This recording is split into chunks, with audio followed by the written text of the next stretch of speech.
Bisaya ito para maintindihan ng lahat. Parang hindi ako makakita.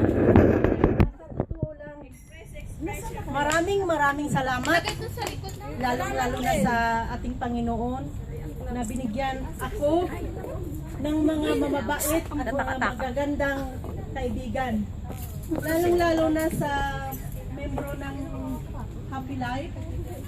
Kung wala sila, wala ako, para akong bisita lang dito.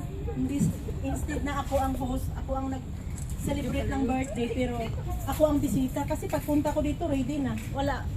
Sila busy talaga, as in. Kahit naghawak ako ng isang kawali o ano, wala talaga, as in.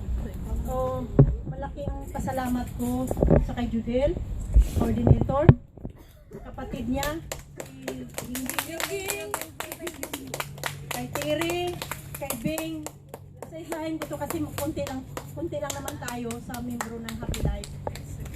Si Amor, si Gina, si Lira pala.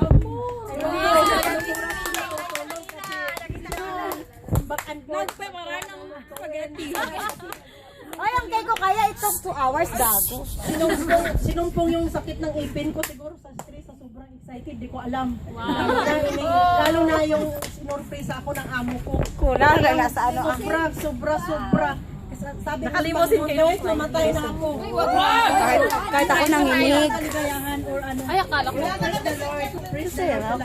Kaya lang wala ako ng isa sa video.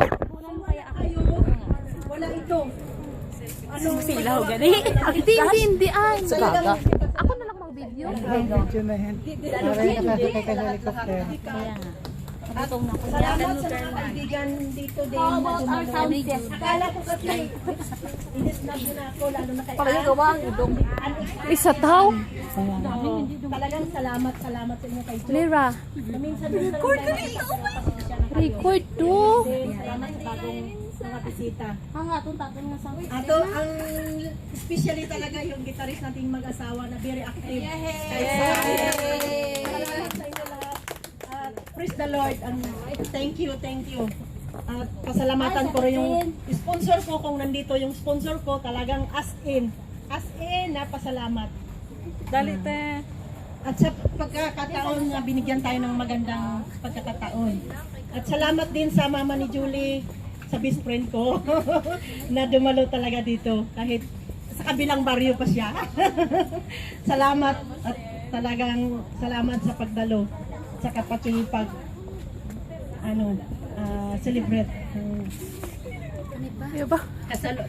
ko yung natauhan. Ang mga bisita namin. Salamat talaga. Salamat, wala akong masabi sa pasalamat. Wala akong malagyan sa kaligayahan. Kung ilagay mo sa akin, kung ilagay sa sako na umaapaw na. Salamat sa nagluto din at sa bisita.